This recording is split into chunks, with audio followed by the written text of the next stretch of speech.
राम जय राम जय जय राम। श्री राम जय राम जय जय राम। श्री राम जय राम जय जय राम। श्री राम जय राम जय जय राम। वक्रतुंड महाकाय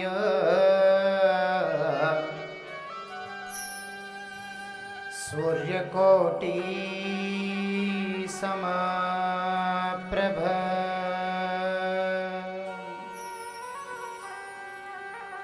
निर्विघ्नं कुरु मे देव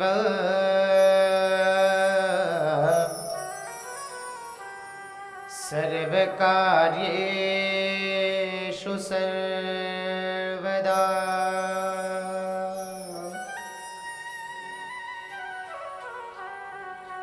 गुरुर्ब्रह्मा गुरुर्विष्णु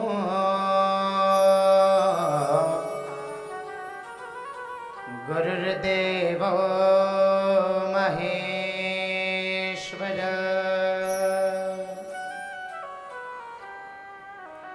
गुरुर्साक्षात् परब्रह्म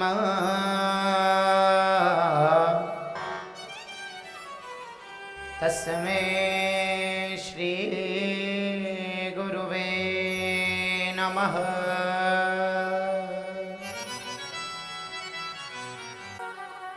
अस्मदाचार्यपर्यन्तं वन्दे श्रीगुरुपरम्पराम्।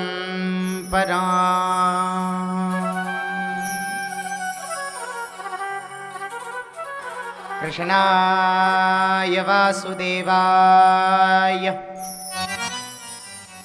हरये परमात्मने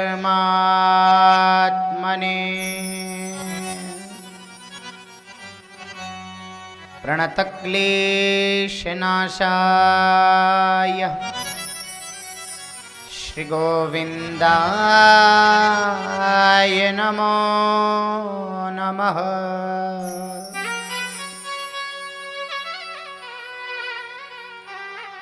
आकाशयतारकं लिङ्गं पाताले हाटकेश्वरः मृत्युलोकय महाकालं त्रयलिङ्गं नमोऽस्तु ते।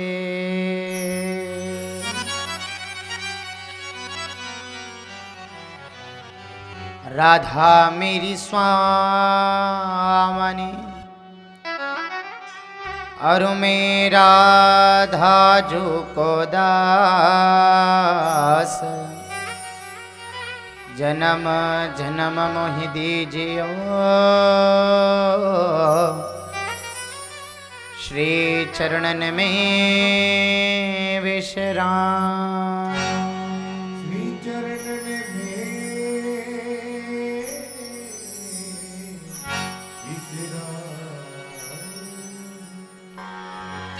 अस्मद्गुरुभ्यो नमः। श्री परम गुरुभ्यो नमः।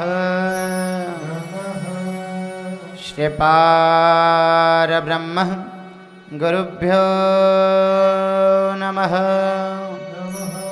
श्री गुरुपादुकाभ्य नमो नमः।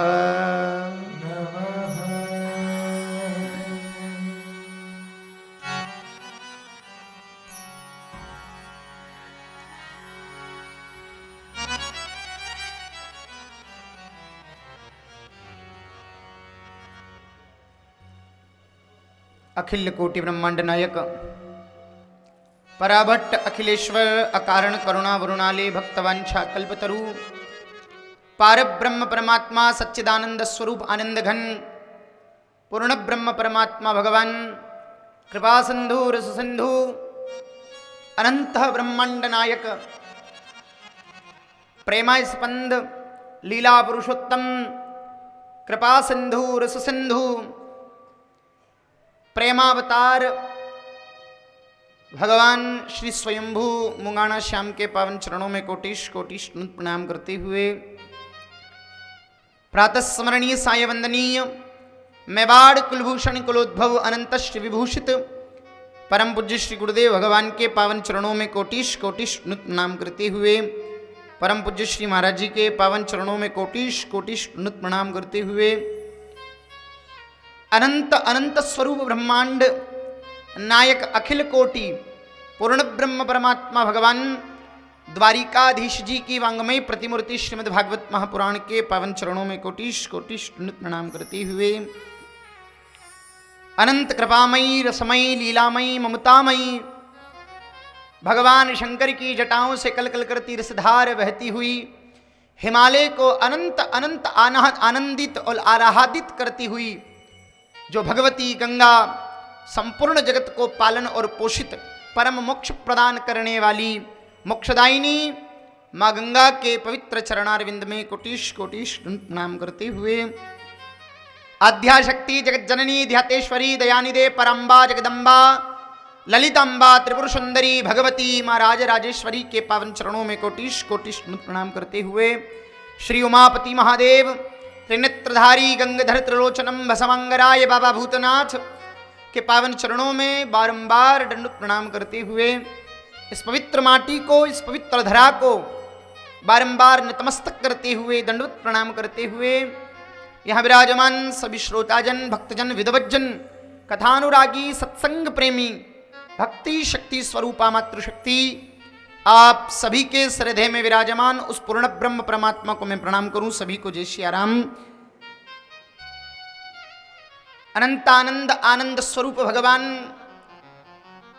श्री ठाकुर का वांगमय स्वरूप श्रीमद् भागवत महापुराण की है अलौकिक दिव्यमयी धारा रसमयी चर्चा आनंदमयी चर्चा मां भगवती गंगा के पवित्र तट पर बैठ करके हर के द्वार हरिद्वार हरिद्वार देवभूमि उत्तराखंड की इस पवित्र धरा पर भगवान के स्वयं शब्दमय स्वरूप श्रीमद् भागवत महापुराण के दिव्य अति दिव्य ग्रंथ का आस्वादन करते हुए 7 दिवसीय दिव्य श्रीमद् भागवत महापुराण ज्ञान गंगा यज्ञ महोत्सव जोशी परिवार के तत्वावधान में पवित्र सन्निधि में इस मंगलमयी भगवत कथा का रसास्वादन प्राप्त करने के लिए दूर सदूर पधारे हुए समस्त भक्तजन अपने अपने क्षेत्रों की पवित्र सुगंध को लेकर के अपने अपने गांव अपने अपने शहर अपने अपने घर की पवित्र सुगंध को लेकर के हम गंगा के पवित्र तट पर विराजे हैं। और जब ये गंगा की दिव्य लहर हमारे शरीर को स्पंदन करती है तब हमारा जीवन गंगा के पवित्र चरणारविंद में नतमस्तक होकर के हम अपने जीवन को आनंदित करते हैं। ऐसी दिव्य धारा गंगा की कलकल करती रसमयी चर्चा के आनंद तट पर वो भागवती गंगा है और हम आप सब भागीरथी गंगा के तट पर विराजमान होकर के भागवती गंगा में अनंत आस्वादन और पवित्र मन को स्नान कराते हुए इस भागवत की चर्चा की ओर अग्रसर होंगे। उस गंगा में स्नान करने पर आपका तन भीगेगा लेकिन भागवती गंगा में डुबकी लगाने पर हमारी आत्मा और हमारा मन भीगेगा। वहां तन से कोरे न रहे और यहां मन से कोरे न रहे। अगर ये 2 बात इन 7 दिनों में हमारी अनंत रूप से सिद्ध होती है तो हमारा सप्ताह क्रम ये भागवत की कथा अपनी सफलता की ओर अग्रसर होगी और हमारा प्रयास हमारा पुरुषार्थ इसी तरंग पर हो कि हमारा मन श्री कृष्ण के अनंत रस के अंदर डूब करके जिस प्रकार रसगुल्ले को चाशनी में डुबोया जाता है और वो अनंत रसमय हो जाता है ऐसे ही हमारा मन कृष्ण रूपी चाशनी में डूब करके अनंत ब्रह्मांड के रस से परिपूर्ण हो जाए और हमारे मन को इस सराबोर के स्वाद को प्राप्त करने के लिए ब्रह्म रूपी भंवरे भी हमारे उस रस का आनंद प्राप्त करने के लिए लालायित हो। ऐसे दिव्य चर्चा का आनंद हम आप सब प्राप्त करेंगे। उससे पूर्व मन वाणी और चित्त को पवित्र करने के लिए भगवान नाम संकीर्तन का आश्रय भगवान का नाम परमात्मा का संकीर्तन भगवान का गुणानुवाद कलो केशव कीर्तनात् कलयुग केवल नाम आधारा और सुमेरी सुमेरी नर उतर ही पारा।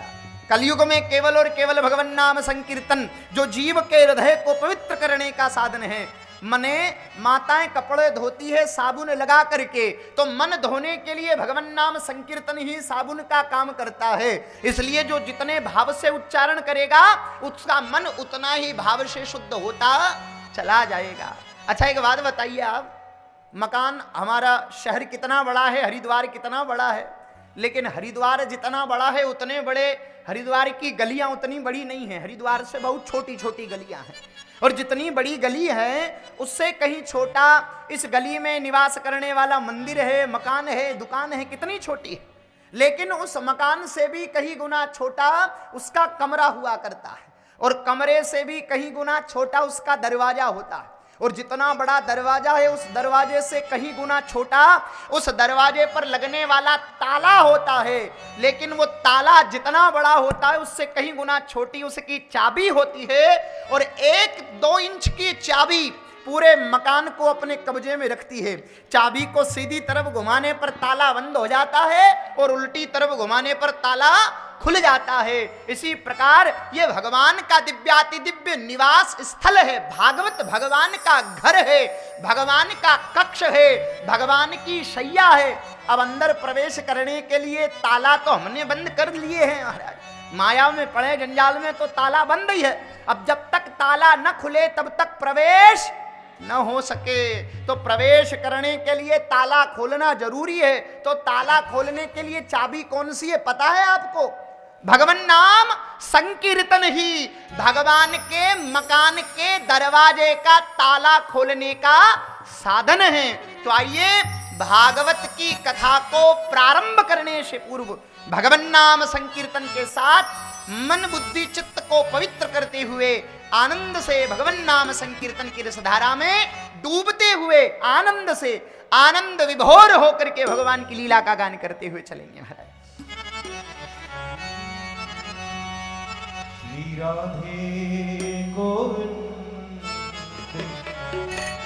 भज मन श्री राधे राधे श्री राधे गोविंद भज मन श्री हरि बोल। राधे श्री राधे गोविंद भज मन देखो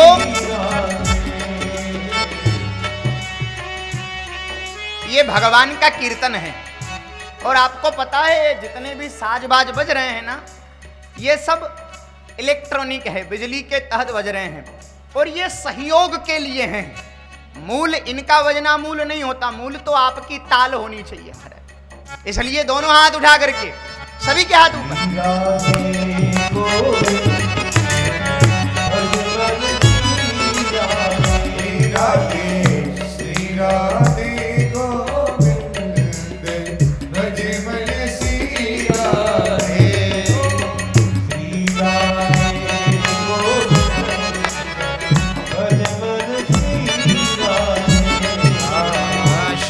राधे गोविंद भज मन श्री राधे। राधे जय जय राधे ओ श्री राधे जय जय राधे राधे राधे जय जय राधे ओ श्री राधे जय जय राधे राधे हरि बोल।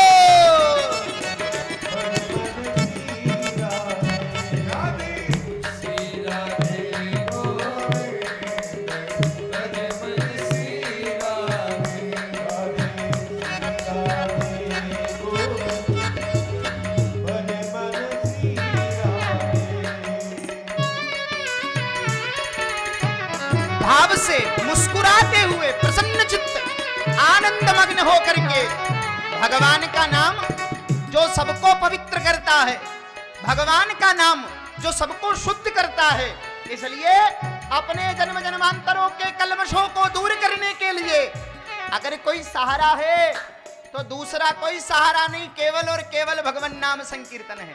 इसलिए भगवान के नाम में किसी भी प्रकार की कंजूसी न करें। भाव से दोनों हाथ उठाकर नालियों की सेवा।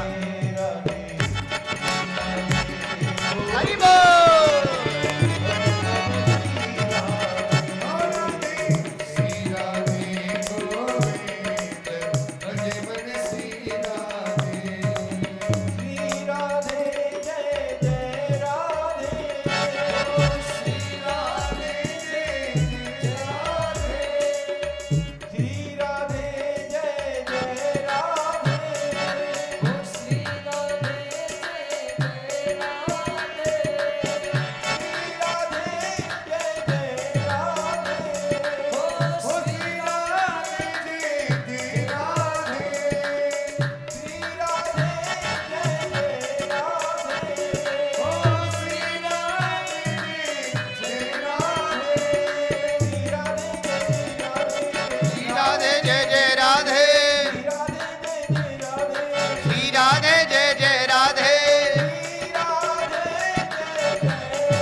राधे राधे राधे राधे राधे राधे राधे राधे राधे राधे राधे राधे राधे राधे।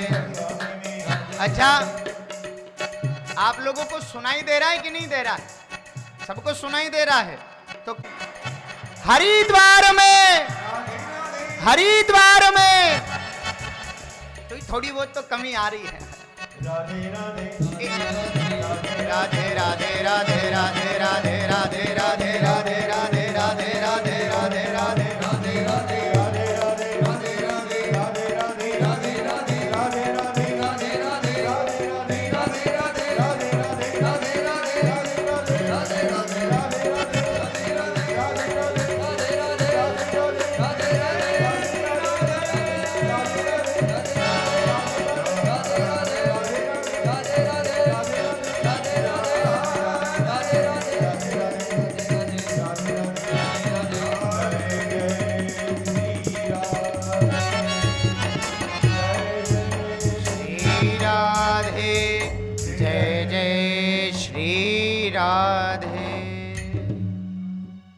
को प्राप्त हुआ। भगवान श्री ठाकुर गंगा मैया की अनंत अहितु की कृपा, जो आज हम अपने जीवन की इस पवित्र दिव्याति दिव्य यात्रा का अवगाहन भगवान की कथा से कर रहे हैं। सत्संग और परमात्मा का नाम संकीर्तन और भगवान की लीला, यह हमारे मानव जीवन को सफल करने के मूल साधन हैं। मानव जीवन में प्रेम को उत्पन्न करने के लिए, भगवत प्रेम को प्रकट करने के लिए अगर कोई साधन है, कोई नियम है, कोई भक्ति है, कोई मार्ग है, तो केवल और केवल भगवान की कथा श्रवण है। और आज 3 वर्षों से लगातार जो पुरुषार्थ सत्यनारायण जी भाई साहब का और राम स्वरूप जी भाई साहब का जो पुरुषार्थ रहा, लेकिन महामारी के कारण 2 वर्ष तो बीत चुके हैं और ये तीसरे वर्ष में भगवान गंगा मैया ने अनंत आनंद को चुना है। ये समय, अच्छा एक बात देखी जाए, अगर ये कथा 1 वर्ष पहले जो बीच में 1 वर्ष निकला, इसके पहले वाले सत्र में प्रथम बार में अगर हो जाती तो शायद इतने श्रोता नहीं आ पाते। दूसरी बार में भी अगर हो जाती तो थोड़े बढ़ते, लेकिन जितने अभी है उतने नहीं आ पाते। और तीसरी बार इस कथा का मूल गंगा मैया की यही मूलभूतता थी कि जिन जिन के भी विचार प्रथम बार में न थे वो दूसरी बार में बने, और जिसके विचार दूसरी बार में नहीं थे उनके विचार तीसरी बार में बने। और हम सबके विचारों का एक ऐसा समायोजन सिद्ध हुआ कि हम सबके इन भावों को सिद्ध करने के लिए जोशी परिवार ने गंगा जी की पवित्र तलहटी पर अपने इस पुरुषार्थ को सिद्ध करते हुए भगवान की इस दिव्य अति दिव्य भगवान की कथा का आयोजन किया है। अनंत अनंत आनंद का विषय है। भगवान प्रेम और आनंद के साथ भगवान की गाथा को हम श्रवण करें, परमात्मा की लीला को हम आप सब श्रवण करें। ये तो गंगा की भूमि है महाराज। आपको पता है गंगा जी का स्नान, गंगा जी का दर्शन, दरस परस मज्जन अरूपाना, इतना भी अगर गंगा जी के सन्निधि हम आपको प्राप्त हो जाए तो हमारे जीवन का बेड़ा पार हो जाता है, मुक्ति उसी समय मिल जाती है। सगर के 60,000 पुत्रों का उद्धार करने के लिए कितने ही भक्तों ने गंगा के लिए तप किया, और भगीरथ जी की अंतिम तपस्या पर प्रसन्न होकर के सबके तप को पूर्ण करते हुए गंगा इस धराधाम पर अवतरित होती है। गंगा जी का जब आगमन हुआ तो स्पर्श मात्र से, गंगा जी के स्पर्श मात्र से उन समस्त पितरों का उद्धार हो गया। तो गंगा मुक्ति प्रदायिनी है, गंगा मोक्षदायिनी है। ये बात तो हम आप सब इसी चीज से समझ चुके हैं। अब गंगा जी जब मोक्ष दाता है, मुक्ति दाता है, तो फिर हमें मुक्ति के लिए अन्य साधन करने की आवश्यकता क्या रही? और मुक्ति की ही आकांक्षा अगर भागवत की कथा से होती है तो श्री परीक्षित जी महाराज गंगा जी की तलहटी पर आकर के बैठ करके गंगा भागवत की कथा सुनते हैं। और अगर उनके जीवन का मूल अगर मुक्ति होती, मोक्ष होता, तो उन्हें भागवत की कथा सुनने की आवश्यकता ही नहीं होती। गंगा में स्नान करते, पान करते, 7 दिवस व्यतीत करते, और तक्षक सर्प के डसने से जब उनका प्राणांत होता तो मुक्ति तो मिल जाती महाराज।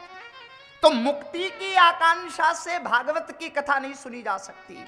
मुक्तिदाता तो गंगा है, लेकिन भागीरथी गंगा तो मुक्ति प्रदान करती है, और भागवती गंगा जिसकी तलहटी में हम आप अभी बैठे हुए हैं, और जिसकी तलहटी में बैठ करके जिनकी अनंत लीलाओं का अवगाहन करते हुए हम जिनमें गोता लगा रहे हैं, ये भागवती गंगा मुक्ति बिल्कुल नहीं देती महाराज।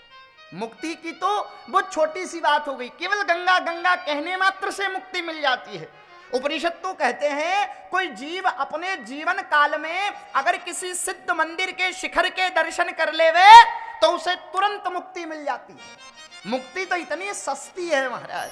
तो यहां बैठ करके मुक्ति की आकांक्षा करके भगवान की कथा न सुने महाराज।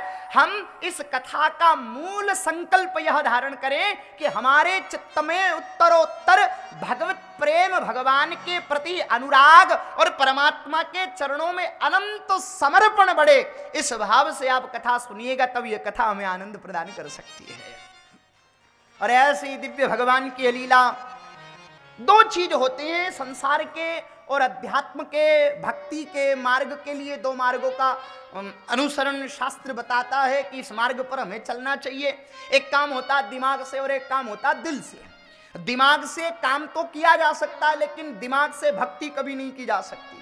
और दिल से जो किया जाता है वो केवल और केवल भक्ति ही होती है, चाहे वो संसार का ही कार्य क्यों ना हो। अगर उसमें दिल लगा है, मन लगा है, प्रेम लगा है, तो वो परमात्मा की सेवा कही जाती है। तो आयोजक परिवार, जोशी परिवार ने इस आयोजन को अपने दिमाग से नहीं महाराज, अपने दिल से किया है। इसलिए इनके दिल से किए हुए कार्य को आप अपने दिल से स्वीकार करें, ऐसी व्यासपीठ आपसे प्रार्थना करती है।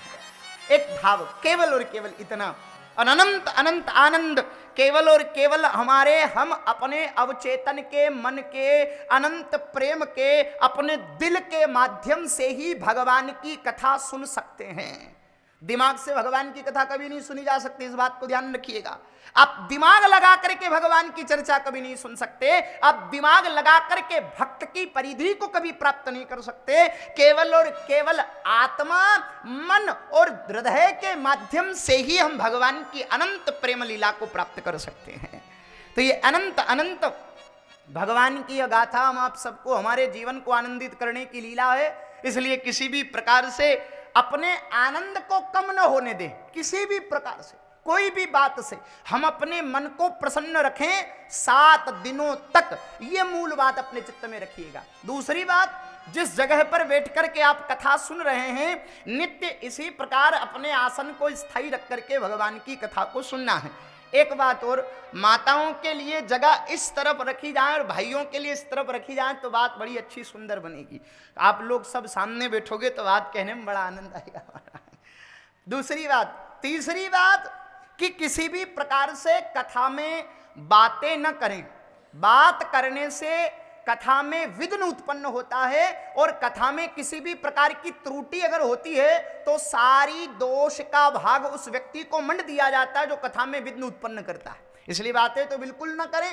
तीसरी बात, चौथी बात कि किसी भी प्रकार से अगर आपको ऐसा लगता है कि हम 3 घंटे 4 घंटे अपनी जगह पे नहीं बैठ सकते एक से तो किनारे पर बैठें। उठने की भी आवश्यकता हो तो आप उठ करके किनारे से जा करके वापस आ सकते हैं। मध्य से उठ करके आप कभी भी कथा से न जाएं, मूल बात, इस बात का ध्यान रखिएगा।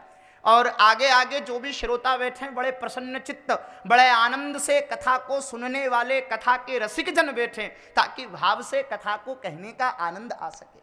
मूल बातें इस प्रकार से। और एक बात और, आपको कोई भी बात अगर अच्छी लगे ना तो निवेदन है ताली बिल्कुल न बजाएं।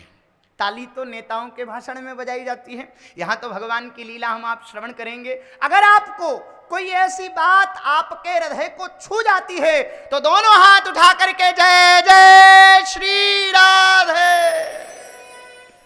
एक साथ अगर आनंद होगा महाराज तो परम आनंद को हम प्राप्त होंगे। ये मूल बातें। कथा के नियम तो बहुत सारे कथा में आते हैं, लेकिन ये नियम अपने चित्त और अपनी बुद्धि से इन नियमों को मैंने बनाया है, और इन नियमों का अगर आप पालन करते हो तो कथा में बड़ा बड़ा आनंद आएगा। बड़े प्रेम और आनंद के साथ हम भगवान की इस कथा को श्रवण करेंगे महाराज। प्यासे होकर के हमें इस कथा में बैठना है महाराज। अनंत परमात्मा के प्रेम को धारण करके इस कथा में बैठना है, प्यासे हो करके। कहीं हम पानी की प्यास लेकर के बैठते हैं तो पानी पीते ही प्यास तो मिट जाती है और पानी का महत्व खत्म हो जाता है, लेकिन भगवान की कथा की प्यास कम ना होनी चाहिए, उत्तरोत्तर दिनों दिन बढ़ती चले। कवि तो कहते हैं तुझसे प्रेम करके मैं समझ न पाया, तुझसे प्रेम करके मैं समझ न पाया कि दर्द की दवा पाया कि दर्द ही बेदवा पाया। ये गोविंद की लीला है और गोविंद की गाथा में आपके भीतर से भगवान की चर्चा को श्रवण करने की लालसा उत्पन्न होती रहे। श्रवण मंगलम, मंगलकारी अगर कोई है तो केवल और केवल भगवान की कथा है जो हमें अनंत मंगलता को प्रदान कर सकती है। इसलिए भगवान की कथा को प्रेम और आनंद से हम आप सब श्रवण करेंगे तो हमारे चित्त में अनंत प्रेम रूपी प्रेमावतार भगवान कृष्ण का प्राकट्य होगा अनंत आनंद से। और भोजन प्रसाद ऐसा ग्रहण करे कि आपको कथा में नींद ना आए, इस बात का ध्यान रखिएगा। और नींद अगर आवे ना महाराज किसी को तो हमारे गुरुदेव भगवान बताते तरकीब नंबर 13, नाक को कट्ठा पकड़ के मसल्लो बहुत देर तक नींद ना आवे। इस बात का भी ध्यान। हाँ, कोई नींद निकालता हो, आप पास में बैठे हो तो थोड़ा सा टल्ला कर दो। अच्छा, टल्ला करके उसकी तरफ नहीं देखना, सामने देखना। उसको देखोगे तो वो बोलेगा हम तो ध्यान से कथा सुन रहे, हमें क्यों डिस्टर्ब करें। ये बात भी हो जाएगी, इस बात का भी ध्यान रखें, नींद न निकालें, मुख्य बात। और परमानंद से भगवान की इस हरिद्वार की इस पवित्र धरा पर उत्साह, प्रेम और लगन के साथ भगवान की हम कथा को सुनेंगे। जिस कथा के लिए हम आप बैठे हैं ये कोई किताब नहीं है, ये कोई खिताब नहीं है, ये कोई नोबेल पुरस्कार नहीं है, या किसी सरकार के द्वारा सम्मानित ग्रंथ नहीं है, या किसी व्यक्ति विशिष्ट के द्वारा सम्मानित ग्रंथ नहीं है। ये स्वयं श्री अनंत कृपा सिंधु रस सिंधु पार ब्रह्म परमात्मा लीला पुरुषोत्तम भगवान कृष्ण का वांगमय स्वरूप है, शब्दमय स्वरूप है। और ऐसे दिव्याति दिव्य ग्रंथ की शरण हम बैठे हुए हैं, ये हमारे जीवन को परम आनंद की ओर लेकर के जाएं, ऐसी प्रार्थना के साथ हम कथा में ऐसी आनंद, ऐसे अनंत आनंद के साथ इस कथा को हम आप सब श्रवण करेंगे। महाराज किसी लेखक ने कोई सामान्य ग्रंथ नहीं महाराज, कोई कागज की पुस्तक नहीं है, इस बात को ध्यान रखिएगा। शोभा यात्रा में जब हम चले हैं तो कितने आनंद से माताएं पूछ रही थी कि हम अपने माथे पर भागवत जी ले लें, हमें भी माथे पर धारण करना है, हमें भी माथे पर धारण करना है। विचार करो, एक प्रेस से भागवत की पुस्तक के पन्नों पर काली स्याही से शब्द लिखे जाते हैं और उस पन्नों पर जब वो शब्द अंकित हो जाते हैं और लिपिबद्ध होने के बाद उस ग्रंथ को लपेट कर कपड़े में बहुत सुंदर और ससम्मान भक्तजन अपने माथे पर धारण करते हैं। प्रेस वही की वही है और उसी प्रेस से छपने वाला एक अखबार निकलता है जिसे सुबह सुबह लोग पढ़ते हैं चाय की चुस्की लेते लेते आनंद से। वो अखबार भी उसी प्रेस से बनता है और ये भागवत का ग्रंथ भी उसी प्रेस से बनता है। अक्षर भी वही हैं, स्याही भी वही है, मशीन भी वही है, छापा भी वही है, लेकिन फिर भी अखबार को जब हम सुबह पढ़ते हैं तो कहीं तो मारा काट की खबर, कहीं राजनीति की खबर, कहीं पार्टीबाजी की खबर, कहीं खून खराबा की खबर, कहीं चोरी की खबर और कहीं कहीं अच्छी खबर भी सुनने को मिलती है। फलानी जगह भागवत जी का आज प्रारंभ हुआ है, समापन हुआ है, ऐसी कथाएं भी आती, मंदिर प्रतिष्ठा की चर्चा भी आती हैं, संत महापुरुषों के वचन भी अखबार में लिखे आते हैं। और फिर अंतिम में जब पन्ने पटलते चलते हैं तो महाराज जूते चप्पल के फोटो भी उसी में आते हैं। हाँ, सब उसमें आते हैं और पढ़ते हैं जब सुबह सुबह तो सब लोग उसे ढूंढते हैं, कहाँ गया अखबार, कहाँ गया अखबार, कहाँ गया अखबार।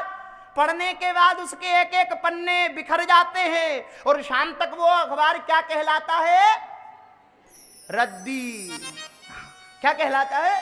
रद्दी हो जाता है ना महाराज। अब बात हमें समझ में नहीं आई, एक ही प्रेस से छपे, एक ही छापे में छपे, एक ही प्रकार की स्याही से छपे, लेकिन एक ग्रंथ को हम अपने माथे पर धारण करके शोभा यात्रा निकाल रहे हैं, गाजे बाजे बजा रहे हैं, नाच रहे हैं, कीर्तन कर रहे हैं और एक को सुबह पढ़ा और शाम को रद्दी हो गया। अंतर क्या रहा दोनों में? बोले अंतर क्या रहा वो मैं आपको बताता हूं। एक अखबार में सुबह जैसे ही पन्ना खोला तो दुनियादारी की चर्चा, फिर दूसरा पन्ना खोला तो जगत भगत की चर्चा, तीसरा पन्ना खोला तो कहीं भगवान की चर्चा भी मिलती है, और चौथे पन्ने तो महाराज संसार का व्यभिचार की चर्चा मिलती है। और उस पन्ने पन्ने उसके बिलग बिलग हो जाते हैं। क्यों? क्योंकि उसका चरित्र एक जैसा नहीं है, उसके अंदर खबर एक जैसी नहीं है, इसके लिए वो शाम तक रद्दी हो जाता है। और भागवत की कथा में केवल और केवल प्रारंभ के अक्षर से लेकर के अंत विराम तक कृष्ण के अलावा कुछ भी नहीं है, इसलिए ये माथे पर धारण करने योग्य है। इसलिए हमें अपने जीवन में भी इसी बात को ध्यान रखना है। क्यों? सुबह सुबह उठे, हमने अपना जीवन कैसा बनाया वो विचार करना है। हाँ, बात तो समझने वाली है। हमारा जीवन कैसा है? हमारा सुबह सुबह उठे, स्नान किया, मंदिर गए, पूजा करी, पूजा के बाद पाठ किया, फिर दुकान पे आए, नौकरी करने गए, खेत पे गए, ग्राहक आए तो झूठ बोले, व्यापार किया तो झूठ बोले, पहले करी पूजा, फिर किया पाठ, फिर किया पाप। क्या हो गया हमारा जीवन? हमारा जीवन तो अखबार की रद्दी जैसा हो गया।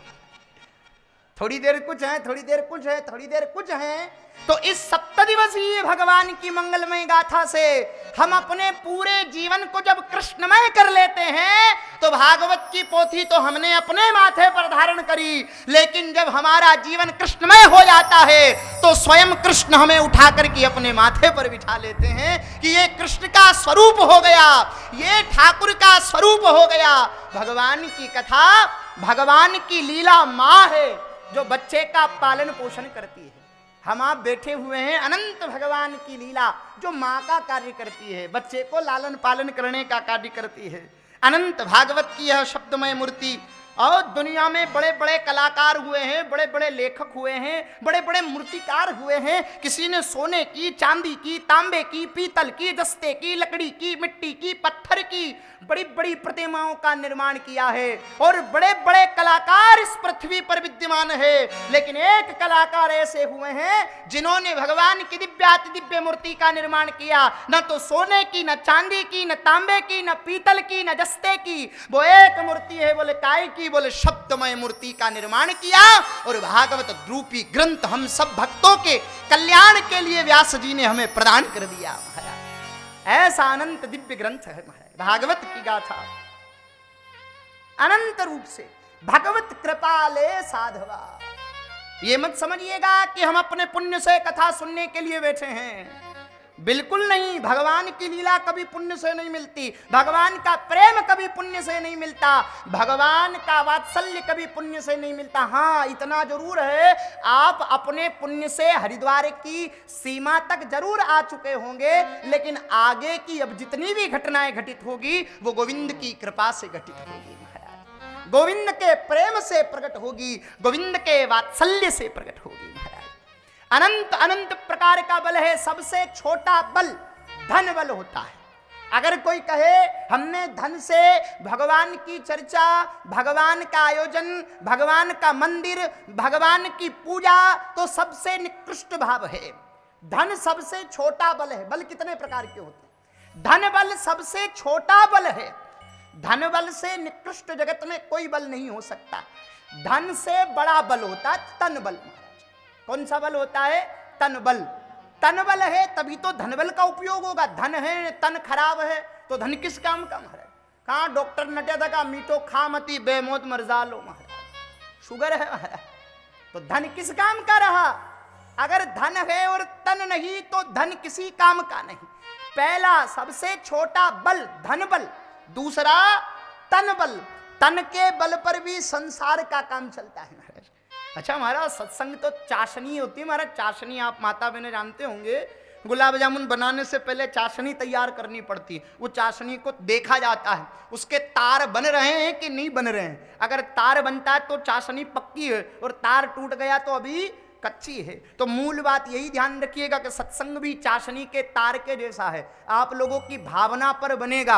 आपकी भावना में त्रुटि आएगी तो टूट जाएगा, तो ना तो आपको आनंद आएगा ना हमें आनंद आएगा। इसलिए अपने आनंद को बरकरार रख करके भगवान की इस कथा को हमें भाव से सुनना है। तन बल, धन बल, तन बल, ये दो बलों का वर्णन हुआ, लेकिन ये दो बल धर्म की अनंत चर्चा को करने के लिए उपयुक्त नहीं है। इन दोनों बल से भी बड़ा बल और कहा गया है, बोले बुद्धि बल। महाराज धन बल भी है न तन बल भी है न बुद्धि बल नहीं है तो सब बेकार हो गया महाराज। तो इसलिए तन से भी बड़ा बुद्धि बल, आदमी बैठा बैठा सब कुछ कर सकता है। आपका तन अगर खराब है और बुद्धि बल पवित्र है तो यहां बैठे बैठे आप अपने घर का व्यापार भी संभाल सकते हैं। तन की आवश्यकता नहीं रहेगी, फोन चलाते रहोगे, व्यापार भी हो जाएगा हमारा, धंधा भी हो जाएगा, दुकान भी चल जाएगी। किसके बल पर? बुद्धि के बल पर। बुद्धि का बल बड़ा तीव्र बल है, लेकिन बुद्धि बल से भी बड़ा बल अनंत अनंत रूपेण बुद्धि से भी बड़ा होता है मन बल महाराज, मनोबल। और मनोबल से भी बड़ा बल होता है आत्मबल, और आत्मबल से भी बड़ा होता है परमात्मा बल। और हम आप यहां बैठे हुए हैं परमात्मा बल के तहत। ये ठाकुर के बल का प्रताप है कि भगवान की कथा हम सुन पा रहे हैं। अनंत भगवान की लीला, राधा माधव की कृपा का प्रसाद है महाराज। भाग्योदयन बहुजन्म समर्जितेन, जन्म जन्मांतरों के अनंत जब भाग्यों का उदय होता है तब परमात्मा की कृपा प्राप्त होती है, और कृपा से भगवान की कथा प्राप्त होती है। ये कथा हमें मिली भगवान की कृपा से अनंत अनंत रूपेण। जिस प्रकार एक कमल रात्रि के समय में बंद हो जाता है और प्रातः के सूर्य का इंतजार करता है खिलने के लिए, इसी प्रकार जब प्रातः काल का अनंत अनंत सूर्य मंडल में जब विघटित होकर के अपनी किरणों को जब सरोवर पर आच्छादित करता है, सूर्य की किरण को पा करके वो बंद कमल भी खिल जाता है। और जैसे ही वो कमल खिलता है, उस कमल के खिलने से उस कमल पर विराजमान मकरंद एक एक पंखुड़ी के ऊपर जाकर के बिखर जाते हैं। और कोई भंवरा जब उन मकरंद को, पराग कणों को जब अपने गंड में लेकर के जब ब्रह्मांड में विचरित करता है, तो पवन वायु उस गंड से मकरंद के सुगंध को लेकर के हवा में बिखेर देती है। इसी प्रकार हम आप भी भगवत कृपा रूपी सूर्य के प्रकाश का इंतजार कर रहे हैं, और अनंत आज ठाकुर की कृपा से हम पल्लवित होकर के भगवान की इस दिव्य लीला को प्राप्त करने के लिए हरिद्वार की पवित्र धरा पर बैठे हैं महाराज। ये भगवान हरिद्वार की यह धरा, ये स्वयं साक्षात राधा माधव की कृपा का प्रसाद है महाराज। राधा माधव की कृपा का प्रसाद है। श्रीमद भागवत, श्री का मतलब है श्री किशोरी जी से, श्री राधिका जी से श्री के अनेक अनेक अर्थों का वर्णन हुआ है। श्री के बिलक बिलक चर्चाओं का, श्री की बिलक बिलक परिभाषाओं की शास्त्र वर्णन करता है। श्री का मतलब श्रेयते इति श्री, श्रावयते इति श्री, श्रुणोति इति श्री, श्री वाणी इति श्री। बिलक बिलक प्रकार की श्री का वर्णन हुआ, लेकिन जिस श्री का वर्णन यहां हो रहा है वो केवल और केवल एक श्री है, बोले श्री राधिका स्वरूप श्री की कृपा से इस कथा को हम प्राप्त कर रहे हैं। राधा रूपी श्री, जहां भी श्रीमद् भागवत महापुराण में श्री शब्द का उच्चारण है वो सब श्री किशोरी जी के ही नाम का स्वरूप है, और एक एक श्री श्री राधिका जी के अनंत अनंत कृपा के प्रसाद को लेकर के चलता है महाराज, अनंत अनंत प्रेम और आनंद को लेकर के चलता है। ये श्री राधिका जी श्री राधा रानी का स्वरूप है श्री। इसके पश्चात आता है मद। मद नाम अहंकार, मद नाम घमंड। मद के अलग अलग अर्थ होते हैं महाराज। हाथी जब मदमस्त होकर के जब चलता है, अपनी सुंड में बड़े बड़े वृक्षों को पकड़ करके जब उखाड़ देता है तो लोग उस हाथी को मदमस्त हाथी कहते हैं। वही हाथी जब सरोवर में डुबकी लगाने के लिए जाता है, अपनी सुंड में जल को भर करके जब अपने शरीर पर डालता है और उसकी जल क्रीड़ा को देख करके लोग उस हाथी को मदमस्त हाथी कहते हैं। मद का नाम अहंकार, मद का नाम घमंड और मद के बिलग बिलग रस होते हैं। अनंत रूपेण मदमस्त हो करके जब वो हाथी अपने गंड के द्वारा जीवन के संपूर्ण अहंकार को मदमस्त हो करके मंड से जब प्रवीत हो करके जब चलता है तो उस हाथी का भी मद कहा जाता है, उस हाथी को भी मद कहते हैं। उसके पश्चात वृक्ष से निकलने वाला गोंद, तरल पदार्थ से निकलता है ना महाराज, उस तरल पदार्थ को भी मद कहा जाता है उसे भी मद कहा जाता है। और अनंत अनंत रूपेण, मान लो आप गंगा जी में स्नान करने के लिए गए, गंगा जी में डुबकी लगाई, सहवस्त्र कपड़ों के साथ स्नान करके जब निकलोगे तो आपके तन के साथ साथ वस्त्र भी भीगा है। और जब गीले वस्त्र लेकर के हम जब चलेंगे तो गंगा की तलहटी की वो बारीक बारीक झीनी झीनी सी माटी जब हमारे वस्त्रों को पल्लवित करती हुई जब प्राप्त करती हुई चलेगी और एक एक बूंद शरीर के माथे के बाल से लेकर के जब एड़ी से हो करके भूमि पर जब टपकती है तो मानो एक एक बूंद की रेखा सी बन जाती है। और वो रेखा जब बन जाती है तो अनंत अनंत गंगा के प्रेम को हमें प्रदान करती है। इसी प्रकार श्री राधिका जी श्री ठाकुर के अनंत अनंत लीला के समुद्र में, प्रेम के समुद्र में सहवस्त्र डुबकी लगा करके किशोरी बाहर निकल करके आई है और उनके मुखमंडल से निकलती हुई पल्लवित होती हुई भगवान की दिव्याति दिव्य लीलाओं का खजाना अपनी अनंत सखी ललिता विशाखा को प्राप्त करती है। ललिता विशाखा से अन्य गोपियां प्राप्त करती है और अन्य गोपियों के माध्यम से गोप प्राप्त करते हैं और उन गोपों की अनंत अनंत कृपा से सुखदेव जैसे गुरुदेव भगवान को प्राप्त होती है। और उन्हीं सुखदेव जी महाराज की अनंत कृपा प्रसाद रूपेण भगवान की वही दिव्याति दिव्य लीला जो राधिका के पोकंड से निकल करके हमारे जीवन को आनंदित करने के लिए हरिद्वार की इस धरा पर पल्लवित होने लगी।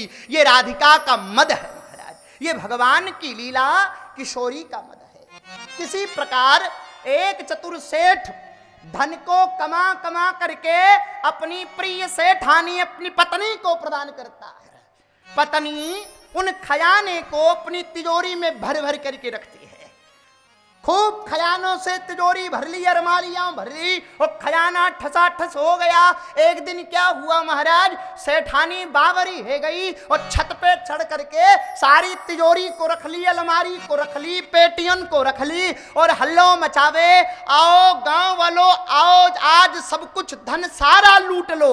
और महाराज 2-2 हजार के नोटों की गड्डी लुटाने लगी, 9 लखा हार लुटाने लगी, कहीं सोने चांदी लुटाने लगी, कहीं मोतियों को लुटाने लगी। और लोग कहे महाराज ऐसी सेठानी अगर रोज एक बावरी है जाए तो कमावे की झंझट ही खत्म है जाओ।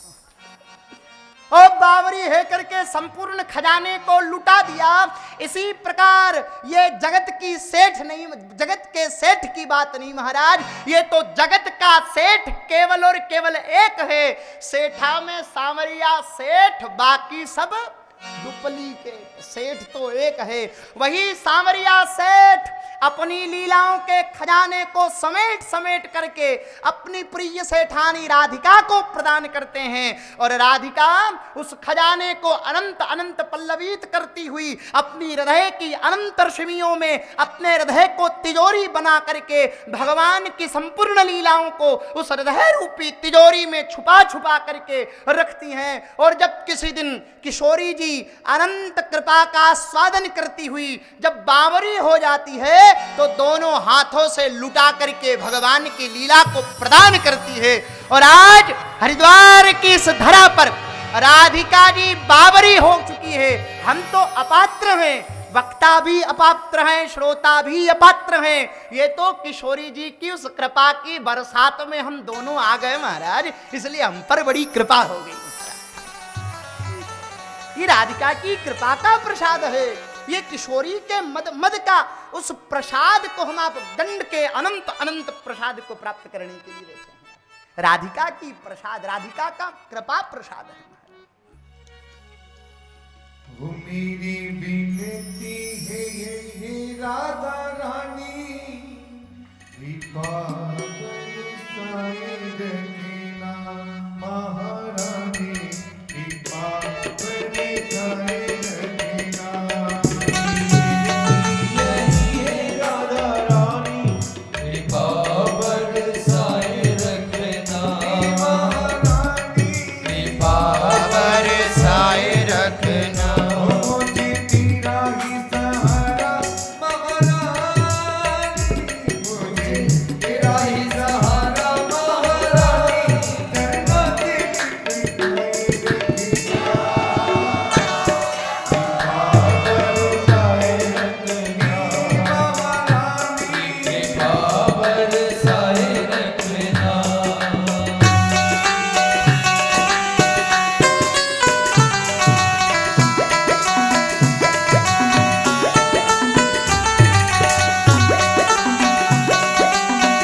भगवान में जोड़ने का काम हमें करना होगा।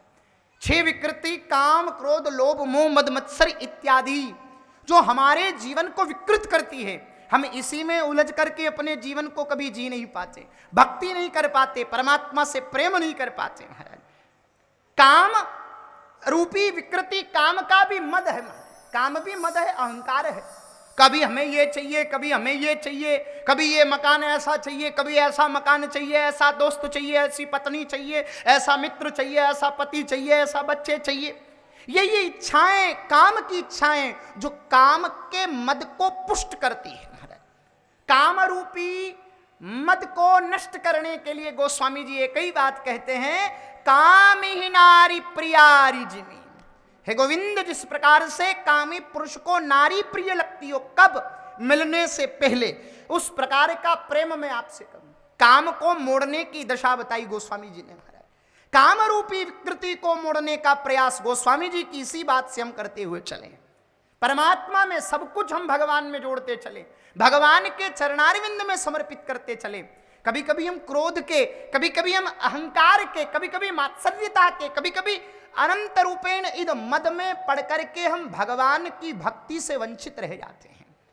और थोड़ी थोड़ी दिन की भक्ति को भक्ति नहीं कहा, धर्म का मतलब होता सतत महाराज, एक जैसा। हम एक बार मंदिर चले गए, 12 घंटे में से 10 मिनट मंदिर में दे आए, बाकी सारा 24 घंटे का समय परिवार को दिया, संसार को दिया, तो वो भक्ति नहीं है, वो धर्म नहीं है, वो धर्म का स्वरूप नहीं हो सकता। धर्म का स्वरूप तो सतत एक जैसा हो, छोटा बड़ा कम ज्यादा ऐसा नहीं। हम तो देखे महाराज, शिवरात्रि के दिन महादेव जी के मंदिर में जाओ तो एक ही दिन लाइन ऐसी लगे और देह पानी के लोटे पे पानी, पानी के लोटे पे पानी। शंकर भगवान को सर्दी जुकाम हो जाते हुए महाराज, एक ही दिन में सब रोज साल भर कोई स्नान करा दे महाराज। धर्म सतत हो और अनंत रूपेण इन संपूर्ण प्रकार के काम क्रोध लोभ मद मत्सर मात्सर्यता को, इनको दूर करने का अगर कोई उपाय तो केवल और केवल ठाकुर की कृपा का प्रसाद है महाराज। और जब तक गोविंद की कृपा न हो तब तक हम इन दोषों से बच नहीं सकते, और इन दोषों से दूर हुए बिना भगवान की लीला हमें प्राप्त नहीं हो सकती महाराज।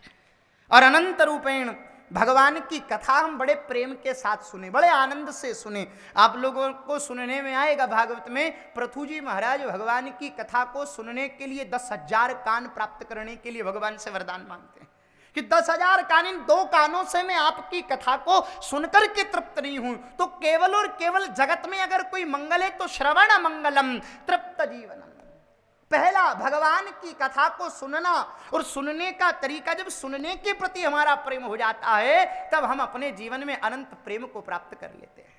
और प्रेम रूपी रस को प्राप्त करने के लिए सेवा, सबसे बड़ी बात केवल और केवल भगवान की कथा ही है महाराज, जो व्यक्ति को सेवक बनाती है। आपने सुना होगा राम जी के सबसे बड़े सेवक कौन है? हनुमान जी महाराज। अब हनुमान जी महाराज ने ऐसा क्या काम कर दिया कि उनको सबसे बड़े सेवक की गिनती में गिन लिया गया? कभी भी सेवक का नाम आता है तो हनुमान जी की गिनती गिनी जाती है, उन्हीं का ही नाम लिया जाता है। वो कौन से झाड़ू लगाए राम जी के दरबार में, कहाँ पोछा लगाए, कहाँ भगवान के वस्त्र धोते हुए कभी हमको सुनने में आया कि कभी किस प्रकार, केवल क्या करते भगवान? तो केवल और केवल गोस्वामी जी लिखते हैं कि हनुमान जी की एक ही सेवा है, एक ही सेवा का चरित्र है, राम चरित्र सुनि बेको रसिया। जिसने भगवान की कथा सुनने को अपने जीवन का मूल अर्थ समझ लिया, वही जगत का सबसे बड़ा सेवक है। केवल और केवल हनुमान जी बड़े भक्त हैं भगवान की कथा के सुनने के महाराज। सुनने से बढ़कर के उनको जगत में कुछ नहीं चाहिए। राम जी ने कहा चलो साकेत चलते हैं, अपनी लीला पूर्ण हुई। बोले हम नहीं जाएंगे। क्यों?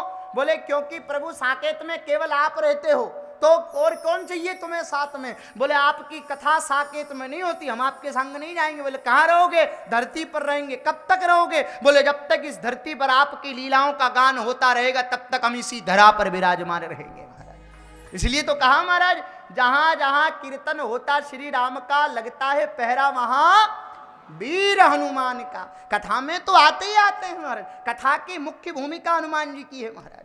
श्री गोस्वामी तुलसीदास जी महाराज का चरित्र आपने सुना होगा। प्रातः काल शौच इत्यादि क्रिया से निवृत्त होने के लिए गोस्वामी जी जब निकलते थे ना महाराज, तो एक कांटेदार वृक्ष में वो लोटे में बचा हुआ जल फेंक करके चले जाते थे। कुछ दिनों तक ये क्रम चला। और एक दिन तो महाराज वहां में से एक प्रेत प्रकट है गो, और तुलसीदास जी एक बार तो देख के डर गए, बोले क्या बात है भैया? बोले नहीं नहीं महाराज दूर मत भागिए, आपने हम पर बड़ा उपकार किया। क्या उपकार किया? बोले लोग तो हमसे दूर भागते लेकिन आप हमें रोज जल पिलाते, कितना पुण्य का काम किया। गोस्वामी जी कहते हमने तुझे जल नहीं पिलाया, हम तो फेंक करके जाते थे, तूने पी लिया तो तेरी मौज महाराज। ये या में हम क्या करें? बोले कोई बात नहीं, जैसी भी स्थिति हो हम आप पे बड़े प्रसन्न हैं, एक बार हमसे कुछ आप मांग लीजिए। गोस्वामी जी बोले हमें क्या चाहिए? एक ही चीज चाहिए। बोले क्या? बोले राम जी की भक्ति। राम जी का नाम सुन के प्रेत दूर भाग गो महाराज। बोले महाराज रुको रुको, कुछ मांगना हो तो नाम मत लो, ये नाम के कारण तो हम खड़े न रह सके महाराज, नाम में बड़ी ताकत है, हम खड़े न रह सके, मांगनो तो इशारे से कह दो। अच्छा तो क्या चाहिए? बोले उनकी भक्ति चाहिए। बोले उनसे मिला दो। प्रेत बोले हम उनसे तो न मिला सके लेकिन उनके सेवक से जरूर मिला सके। गोस्वामी जी बोले कौन? हनुमान जी। और फिर प्रेत भागो। अरे भैया कहाँ? बोले भूत पिशाच निकट नहीं आवे, महावीर जब नाम सुनावे। अरे नाम मत लीजिए, इशारे से बात कीजिए। अरे बोलो तो सही। हाँ हाँ जो भी हो उनके सेवक से मिला दो। अब प्रेत ने कहा देखो सेवक के लिए तो हम एक ही बात कह सकते हैं। बोले फलाने गांव में राम कथा चल रही है और जहां जहां भगवान की कथा चलती है हनुमान जी जरूर आते हैं। किस रूप में बैठे मिलेंगे? बोले सबसे कोने में बैठे होंगे, सबसे आखिरी में बैठे होंगे और कोड़ी का रूप बना करके जूते चप्पलों के बीच में बैठे होंगे। ऐसे आदमी तुम्हें नजर आ जाए तो समझ लेना हनुमान जी महाराज। गोस्वामी जी का ठीक है, चल पड़े कथा में और देखा महाराज अब कथा हो रही है, कथा से कोई लेना देना नहीं, उनको तो इंतजार है हनुमान जी का कौन कोड़ी आता है। और देखा महाराज तो एक काला कंबल ओढ़ करके बदबू ही शरीर से निकल रही है, मवाद निकल रहा, पित्त निकल रहा है और महाराज फोड़े फुंसी पक रहे हैं और ऐसे गंदे कपड़े मेले कुचेले पहन करके दरवाजे के बाहर आकर के बैठ गए। गोस्वामी जी समझ गए, सब लोग धुर्र धुर्र करते गोस्वामी जी पास जाकर के दोनों पांव पकड़ करके बैठ गए। वो बोले भैया हमारे पैर छोड़ दो, हमारा रोग तुम्हें भी लग जाएगा, हमारे पैर छोड़ दो हमारा रोग तुम्हें भी लग जाएगा। गोस्वामी जी कहते हैं इसलिए तो पांव पकड़े हैं कि तुम्हारा रोग मुझे लग जाए। कौन सा रोग? बोले कथा सुनने का रोग हमें लगे। रोग लगे, ध्यान रखना, भगवान की कथा में सावधानी से बैठना, बातें बिल्कुल न करना। कहां आपके हाव भाव को देख करके आए हुए भगवान दूर चले गए तो हमारी जिम्मेदारी नहीं महाराज। बड़े सावधानी से डट करके बिल्कुल महाराज। हाँ जब ना जाने किस भेष में नारायण मिल जाए, अड़ोस पड़ोस में लड़ाई मत करना, तू हमारी जगह पे क्यों बैठ गई, तू हमारी जगह पे क्यों बैठ गया, ऐसे बिल्कुल नहीं करना। अब पता चले पड़ोसी के रूप में नारायण आए हो और आपने लड़ाई करके भगा दिया, हाँ फिर हमारी कोई जिम्मेदारी ना हमारा। एक बार भाव से जय जय श्री राधे। अनंत आनंद के साथ भगवान की दिव्य लीला को महाराज सुनने का तरीका, और गाय का बछड़ा जिस प्रकार से दूध पीता है महाराज, और वैसे भगवान की कथा सुननी है। वो दूध पीने के लिए आप बछड़े को देखो, जब वो थन से मुंह लगाता है, एक घूंट पी करके जोर से थन में मुंह मारता है ताकि और दुग्ध का पान हो, और दुग्ध का पान हो। और महाराज कन्हैया ने जब गीता का ज्ञान दिया महाभारत के युद्ध में, तो गाय बन करके खड़े हुए हैं कन्हैया, अर्जुन को बछड़ा बनाया। और पूछना है ऐसा नहीं हो सकता कन्हैया, चंचलम ही मन कृष्णा, हमारा मन बड़ा चंचल है, नहीं बात बनती। ओम महाराज थन में मुख मार मार के गोविंद से भगवान का सर्वोपरि ये ग्रंथ श्रीमद् भगवद गीता की उत्पत्ति अर्जुन ने बछड़ा बन करके कर ली। अनंत प्रेम रस प्राप्त किया। सुनने का तरीका, पिबत भागवतम रसमाल्यम मुहुरहो रसिको भुवि भावुक।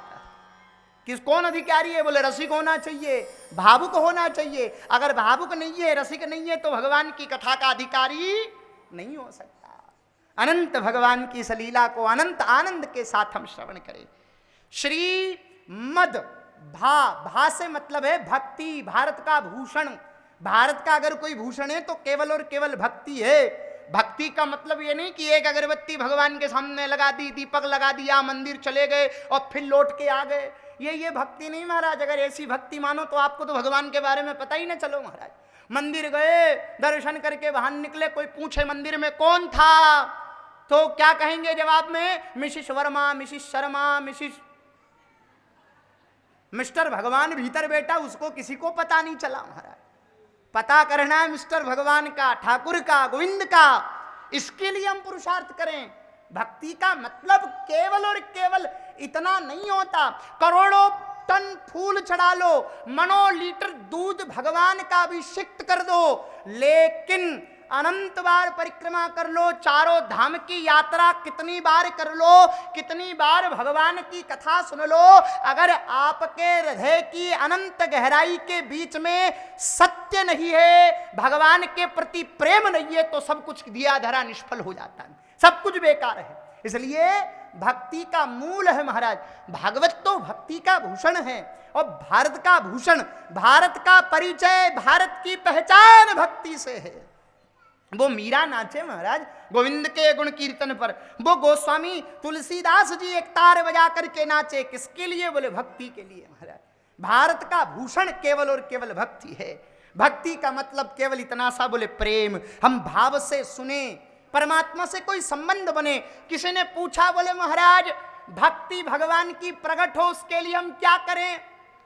आप में से भी अगर किसी का प्रश्न हो कि भगवान की भक्ति उत्पन्न हो, इसके लिए हम क्या करें, भगवान का प्रेम हमें मिले, इसके लिए हम क्या करें, तो एक भक्त जब आकर के पूछता है कि महाराज भक्ति के लिए क्या करें, तो हमने पूछा भैया तुम्हारे घर में कितने सदस्य हैं? उसने कहा हमारे घर में 4 सदस्य हैं, हम, हमारी पत्नी और हमारे 2 बच्चे। बोले बस तुम 4 सदस्य हो, अब तुम्हारे घर में एक सदस्य और जोड़ लो। बोले कौन? बोले तुम्हारे घर के मंदिर में जो ठाकुर जी बैठे हैं उनसे एक संबंध और जोड़ लो, जो 4 के लिए करते हो अब वो 5 के लिए करना। बस इतना अगर करना प्रारंभ कर दिया तो भक्ति का बीज अंकुरित हो गया महाराज। भक्ति का बीज अंकुरित इसी से होगा कि हम भगवान को अपना अनंत प्रेम, महाराज किसी के पिता नहीं है तो उसको पिता बना लो, किसी की माता नहीं है तो उसे माता बना लो, किसी का पति नहीं है तो उसे पति बना लो। मीरा कहती है मेरो तो गिरधर गोपाल दूसरो न कोई, जाके सिर मोर मुकुट मेरो पति सोई, केवल एक गोविंद मेरा पति है महाराज। प्रहलाद ने अपना सर्वस्व बनाया, विभीषण ने अपना मित्र बनाया। आपके जीवन में जिस संबंध की कमी हो, जो संबंध आपके जीवन में कमी हो, वो संबंध आप गोविंद से जोड़ लीजिए, आपके जीवन में अनंत प्रेम और भक्ति की उत्पत्ति न हो तो फिर कहिएगा महाराज। पहला संबंध परमात्मा से बने महाराज। भागवत की परिधि संबंध को जोड़ने की बात करती है, व्यवहार को जोड़ने की बात करती है। आपका संबंध परमात्मा से एक बेटे की तरह हो, एक पति की तरह हो, एक पत्नी की तरह हो। एन केन, हम तो कहते हैं स्तुति में, उपनिषद कहता है, हम आप सब बोलते हैं त्वमेव माता च पिता त्वमेव। कौन? माता भी वही और पिता भी वही है। आप माता को माता ही कहोगे, माता को पिता नहीं कह सकते, पिता को पिता ही कहोगे, माता नहीं कह सकते, मामा को मामा ही कहोगे, उसे माँ नहीं कह सकते। लेकिन एक ऐसा दरबार है जहां पर सब प्रकार का संबंध जोड़ा जाता है। त्वमेव माता च पिता त्वमेव, त्वमेव बंधु च सखा त्वमेव, त्वमेव विद्या द्रविणम त्वमेव, त्वमेव सर्वम मम देव देव। सब कुछ, कोई संबंध बाकी नहीं है भगवान से जोड़ने का। संबंध परमात्मा से हमारा जुड़े अनंत रूपेण, भगवान से प्रेम हो, यह भक्ति के प्रारंभ की भूमिका है। भा से भक्ति, इसके पश्चात ग, भा ग का मतलब होता है ज्ञान से। ज्ञान मतलब क्या? भागवत कथा कहना ज्ञान है, या ग्रंथ को पढ़ लेना ज्ञान है, या श्लोकों को रट लेना ज्ञान है? नहीं नहीं, ये एक प्रकार की जानकारी है। महज एक प्रकार की जानकारी, नॉलेज जिसे कहा जाता है। ज्ञान का सीधा सीधा मतलब, श्री प्रियादास जी से किसी ने पूछा वृंदावन में, महाराज आपकी दृष्टि में ज्ञान किसे कहते हैं? तो प्रियादास जी एक ही बात कहते हैं, बोले साचो एक गोविंदो, झूठो सब संसार। इससे बड़ा जगत में कोई ज्ञान नहीं, इससे बड़ा क्या ज्ञान होगा जगत में? साचो एक गोविंदो, उससे बढ़कर के जगत में कौन सच्चा है? परमात्मा से बढ़कर के जगत में कौन हो सकता है? भगवान से बढ़कर के जगत में कोई हो सकता नहीं हो सकता। तो साचो एक गोविंदो, झूठो सब संसार। इससे बढ़कर के जगत में कोई ज्ञान नहीं हो सकता महाराज। और अनंत रूपेण व भा ग व से वैराग्य। वैराग्य मने गंगा जी में आए तो कपड़े छोड़ जाए, गंगा जी में आए तो हमको कद्दू की सब्जी अच्छी न लगे महाराज, कद्दू की सब्जी छोड़ दी हमने। यह वैराग्य नहीं, इसे छोड़ने को वैराग्य नहीं कहते महाराज। वैराग्य का मतलब बोले क्या छोड़ें, बोले सबसे बड़ी बात ये नहीं है कि हम क्या छोड़ें, बड़ी बात तो ये कि हम क्या पकड़ें। पकड़ना किसे है? गोविंद को पकड़ो महाराज। एक बार गोविंद को पकड़ लिया तो संसार हाथ में आने वाला नहीं है, लेकिन संसार पकड़ लिया तो गोविंद हाथ में आने वाला नहीं है। नींबू को दबाने पर रस निकलता है, काम को दबाने पर राम प्रकट होता है, और तृष्णा को दबाने पर भगवान कृष्ण का प्राकट्य होता है। विकारों को दबाने पर इनकी प्राप्ति होती है। विकार दबे महाराज, ठाकुर के विरुद्ध माया लेकर के जाती है, इसलिए हम माया के पीछे पीछे न पड़े। हम अपनी माया के पीछे भागेंगे तो मामला बिगड़ जाएगा महाराज। एक आदमी दौड़ता दौड़ता जाने लगा, पूछा भैया क्या करते हो? बोले परछाई को हराने के चक्कर में लगा हूं, परछाई को पकड़ने के चक्कर में लगा हूं। अरे महाराज, परछाई को अगर पकड़ना है तो सूर्य के विमुख होकर के भागोगे तो परछाई कभी नहीं हारेगी। कैसे भागे? बोले सूर्य के सन्मुख होकर के भागो तो परछाई पीछे चली जाएगी। बस बात इतनी सी है, जो भगवान के विरुद्ध होकर के भागता है उसे कभी भी भक्ति नहीं मिलती, और जो भगवान के सन्मुख होकर के दौड़ता है माया उसे कभी छू नहीं सकती। माया को हटाने का काम, वैराग्य का केवल इतना सा मतलब है कि माया हटे। वैराग्य का मतलब महाराज एक्स्ट्रा, जो ज्यादा है, जो ज्यादा वो हट जाए, बस इतना हो जाए। आगे आता है त से त्याग। त्याग का मतलब क्या होता है? क्या त्यागे? घर त्यागे, पत्नी को त्यागे, बच्चों को त्यागे, माता पिता को त्यागे, शहर को त्यागे, भोजन त्यागे। क्या त्यागे? नहीं नहीं महाराज, कुछ त्यागने की जरूरत नहीं है, केवल एक चीज त्यागनी है। बोले तजिए हरि विमुखन को संग। तजने योग्य क्या है? केवल हरि विमुखन को संग। जो व्यक्ति के संग से भगवान दूर चले जाए, समझ लो उस व्यक्ति का त्याग कर दो, और जिसके संग से परमात्मा का स्मरण आए वैसे जीव का संग कर लो। इससे बढ़कर की और कोई उपाय नहीं है। त्याग का कोई मतलब ही नहीं है। और महाराज हरि विमुखन का संग तजे, चिंता का त्याग करें। यहां बैठ कर के भी घर की, बच्चों की, पत्नी की, पति की, बच्चों की, परिवार की, व्यापार की चिंता करोगे तो चिता का काम होगा। चिंता चिता पर लिटा करके रख देती है। हाँ, कथा से एक चीज बढ़े। बोले क्या? बोले चिंतन बढ़े, और जितना चिंतन हमारा बढ़ेगा तो राधा गोविंद हमें उठा करके अपने अंक में भर लेंगे महाराज। अनंत प्रेम प्रदान करने वाला राधा गोविंद है महाराज। सदचिदानंद रूपाय विश्वोत्पत्त्यादि हेतवे तापत्रय विनाशाय श्री कृष्णाय वयं नमः। सत्य स्वरूप संसार की स्थिति, उद्भव, उत्पन्न, पालन और प्रलय इत्यादि कारकों के आधारभूत आनंद स्वरूप श्री गोविंद, स्थान प्रधान देव मां गंगा और श्री ठाकुर के पवित्र चरणों में हम प्रणाम करते हुए आगे बढ़ते हैं। अनंत लीला भगवान की महाराज, जो अनंत अनंत रूपेण हमारे जीवन को आनंदित करती है। श्री नारद जी महाराज भ्रमण करते हुए वृंदावन की पवित्र भूमि पर आए हैं। सब तरफ गए, तीर्थों में घूमने के लिए गए, कहीं पुष्कर गए, गया गए, राम सेतु बंद रामेश्वर गए, लेकिन कहीं भी नारद जी को शांति नहीं मिली। सब तरफ अशांति अशांति है। गृहस्थ तो अशांत है ही है, यहाँ तो विरक्त भी अशांत होकर के जी रहे हैं महाराज। और जब इस प्रकार की जीवन शैली होगी तो भगवान की प्राप्ति कैसे होगी? इसलिए नारद जी सब तरफ से अशांत होकर के आए हैं। अब वृंदावन की भूमि पर आकर के नारद जी क्या देखते हैं? एक स्त्री जो सुंदर स्वरूप को, लावण्य को धारण की हुई बैठी है, और उसके तटस्थ दो बुजुर्ग लेटे हुए हैं। कौन है? ज्ञान और वैराग्य। मूर्छित हैं। कथा भक्ति के लिए नहीं है। आप लोग कथा भक्ति के लिए मत सुनिएगा। भक्ति तो है, जब भी तो अपना घर बार छोड़ करके इतनी दूर आए हो महाराज। भक्ति न होती तो कोई आवे महाराज? बताओ। भक्ति तो है। बोले फिर क्यों आए?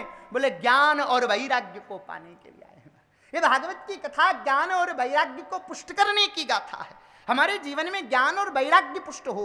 नारद जी को बुलाया, हे महात्मन भो भो साधु क्षणम तुष्टुति, आइए क्या बात है महाराज महात्मन, मेरा नाम भक्ति है। उत्पन्ना द्रविड़ेशाहम वृद्धि कर्नाटके गताम, मैं उत्पन्न कर्नाटक में हुई और वृद्धि धीरे धीरे महाराज उत्पन्ना द्रविड़ेशाहम, द्रविड़ में उत्पन्न हुई, कर्नाटक में बड़ी हुई।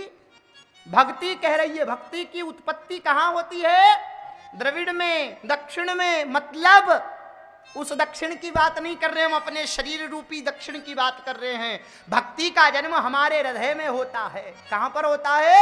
हृदय में होता है। भक्ति बड़ी कहां होती है? भक्ति ने कहा वृद्धि कर्नाटके गताम, कहां पर बड़ी होती हूं मैं? कर्नाटक में। कर्नाटक माने किसी प्रदेश का नाम नहीं होता। बोले हमारे कानों को ही कर्नाटक का, बोले इन कानों के द्वारा जब भगवान की कथा सुनी जाती है तब हमारे हृदय में उत्पन्न हुई भक्ति उत्तरोत्तर बढ़ती है। वृद्धि कर्नाटके गताम, कथा से बढ़ती है, ध्यान रखिए, श्रवण से बढ़ती है। इसलिए तो भागवत श्रवण पर जोर देती है। श्रवण मंगलम तृप्त जीवनम, श्रवण की महिमा गाई है। सुनने से भक्ति बड़ी होती है। फिर क्या कहा? क्वचिन क्वचिन महाराष्ट्र, महाराष्ट्र में जब मैं चलने लगी तो मैं मध्य अवस्था को प्राप्त हो गई। महाराष्ट्र का मतलब जहां से आप लोग आए हो उस महाराष्ट्र की बात नहीं है। महाराष्ट्र का मतलब है मन से। बोले जब मन में भक्ति प्रवेश करती है तो भक्ति स्थिर हो जाती है। लेकिन गुर्जरे जरिणिताम गतः, कहाँ आई भक्ति? गुजरात में। गुजरात किसी प्रदेश की बात नहीं चल रही है। गुजरात का मतलब होता है जब भक्ति में आडंबर रूपी, दिखावा रूपी जब द्वेष प्रवेश कर जाता है तो भक्ति छिन्न भिन्न हो जाती है। लेकिन धन्यम वृंदावनम तेन, धन्य है श्रीधाम वृंदावन, भक्ति नृत्यति यत्र च, धन्य है श्रीधाम वृंदावन जहां पर भक्ति नृत्य करती है। वृंदावन का मतलब क्या है पता है आपको? बोले जब हमारी भक्ति बूढ़ी हो गई, छिन्न भिन्न हो गई। क्यों हो गई? क्योंकि मन को हमने संसार में लगा दिया, बुद्धि को संसार में लगा दिया, कानों से कथा सुनने को नहीं मिली तो भक्ति बढ़ना बंद हो गई। संसार में लगे, एक के डबल करने में लगे हैं। डबल कैसे हो? मुनाफा कैसे हो? व्यापार में वृद्धि कैसे हो? जब इनमें हमारा मन लग जाता है तो भक्ति बूढ़ी हो जाती है। लेकिन जब कभी सत्यनारायण जी और राम स्वरूप जी जैसे भक्तों की कृपा होती है तो ऐसे सत्संग रूपी वृंदावन का संग भक्तों को प्राप्त होता है और यहां आकर के हम सबकी भक्ति नाचने लग जाती है। नाचती है नहीं नाचती है? नाचती है तो दोनों हाथ उठा करके, आवाज नहीं आई महाराज, एक बार और जोर से।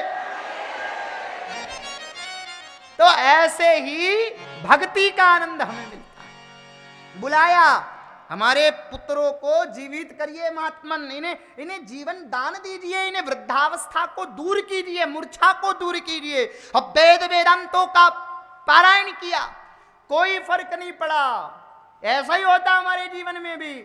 हम कथा में बैठते तो हैं, बात आती है हाँ अब ऐसा नहीं करेंगे, अब भक्ति करेंगे और बढ़िया है, संसार के जंजाल से दूर रहेंगे। और जैसे ही कथा पूरी हुई कपड़े झटकार के गए, महाराज आपकी कथा आप ही को भेंट, हम तो ये चले अपने कमरे में। महाराज ऐसे ही हो गए महाराज, ना सुने करणो महाराज, ये बात को ध्यान रखनो, एक काम आपने करणो ही को। तो क्या करना है? बोले भगवान की भक्ति उत्तरोत्तर बढ़े। नारद जी मंत्र बोलने लगे, लेकिन ज्ञान वैराग्य थोड़ी देर तो बैठते हैं फिर मूर्छित हो जाते हैं। शमशान वैराग्य, मरकट वैराग्य, चल पड़े शमशान में।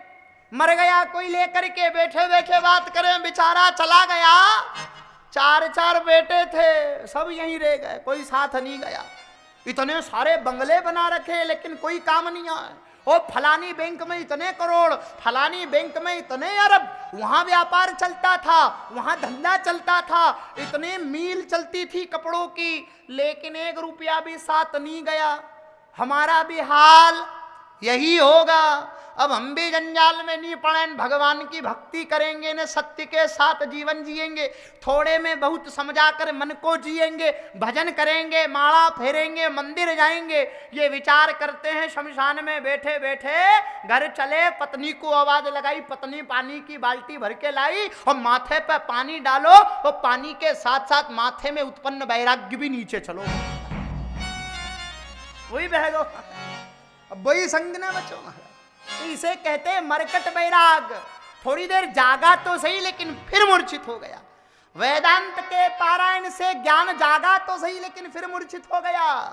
कमी किसकी? बोले जगाने वाले की कमी है महाराज। अयोग्य जगत में कोई नहीं, बोले जगाने वाला मिल जाए तो हमारी जिंदगी संवर जाए।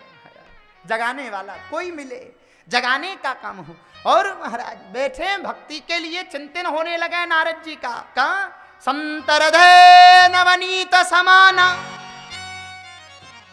मक्खन से भी कोमल जिनका हृदय। नारद जी बड़े द्रवित हुए, कुछ भी हो जाए भक्ति के संकट की निवृत्ति में करके रहूंगा।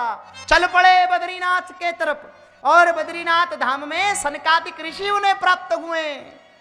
सनकादिक ऋषि मिले, पूछे चिंतित क्यों है महाराज? बोले भक्ति के पुत्र ज्ञान वैराग्य की मूर्छा को दूर करना। बोले चलिए। बोले कहां? बिनु सत्संग विवेक न होई, राम कृपा बिनु सुलभ न सोई। बिना सत्संग के विवेक नहीं हो सकता। और सत्संग किसकी कृपा से मिलता है? भगवान की कृपा से। तो ये कथा किसकी कृपा से मिली? भगवान की कृपा से। अब यहीं पर वैराग्य मिलेगा, यहीं पर विवेक मिलेगा, यहीं पर ज्ञान मिलेगा। आपको पता है मक्खन कहां से निकलता है? दूध से बना दही, और दही से ही मक्खन निकलता है। आप पानी से मक्खन निकाल सकते हैं? आप पेट्रोल डीजल से मक्खन निकाल सकते हैं? जिस प्रकार अन्य पदार्थ से मक्खन नहीं निकाला जा सकता, इसी प्रकार सत्संग के अलावा ज्ञान वैराग्य को जागृत करने का दूसरा साधन नहीं हो सकता, केवल सत्संग। सत्संग से बढ़कर के जगत की कोई परिधि नहीं है। और महाराज नारद जी भगवान की कथा सुनने लगे आनंद तट, गंगा के पवित्र तट पर बैठ करके। यही हरिद्वार की तलहटी, प्रारंभिक पड़ाव। नारद जी ने भी कथा इसी भूमि पर सुनी है। बद्रीनाथ से चल करके इसी भूमि पर आकर के कथा को सुनाया है। और ऐसी मंगलमय कथा जब नारद जी भगवान की सुनते हैं महाराज, तो अनंत आनंद होता है नारद जी को। और पूछते हैं प्रश्न, कथा क्या करती है? कहा जगत का आदमी बड़ा स्वार्थी है, कोई फायदा हो तो ही काम करे महाराज। क्या फायदा देती? बोले सब जो चीज चाहिए, जिस तत्व की प्राप्ति भागवत की कथा प्रदान कराती है। संसार की किसी कामना के लिए भगवान की कथा को लेकर के मत बैठना। आपने अच्छा नानी भाई का मायरा तो आपने सुना होगा महाराज। नानी भाई का मायरा सुना? नरसिंह जी की कथा सुनी? उसमें नरसिंह जी क्या करते हैं? भगवान शंकर जी की भक्ति करते हैं। और भगवान की भक्ति करते करते शंकर जी जब प्रकट होते हैं तो वरदान मांगने को कहते हैं। शंकर जी बोले वरदान मांगो। क्या मांगे? नरसिंह जी विचार करे, मैं क्या मांगू, क्या मांगू, क्या मांगू। नरसिंह जी ने कहा, बोले देखो भगवान बात ऐसी है, हम तो जगत के बड़े भोले आदमी हैं और हमें क्या मांगना ये तो हमें पता नहीं, लेकिन हम एक चीज मांगते। बोले क्या? बोले आपको जो सबसे अच्छी लगे, आपको जो सबसे प्रिय हो, जो हमें दे दो। क्या कहा नरसिंह जी ने? आपको जो प्रिय हो जो हमें दे दो। शंकर जी के हऊ बात की दी भोला भगत, हऊ रे हमारे पार्वती प्रिय को नहीं तो पार्वती देनी पड़ जाती है। भगवान शंकर जी क्या कहते हैं? हमें तो केवल एक ही चीज प्रिय। बोले कौन? बोले राधा कृष्ण प्रिय है। तो नरसिंह जी क्या कहते हैं? मोकू और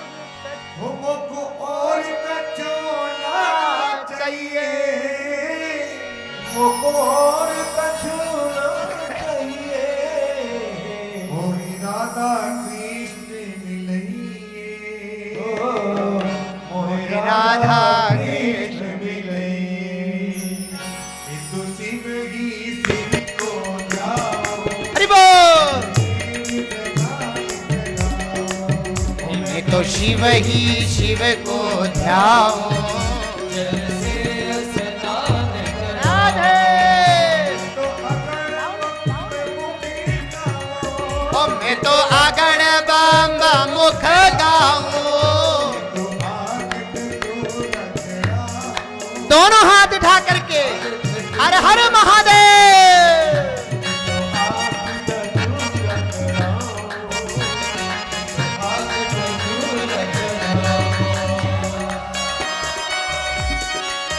हर हर महादेव।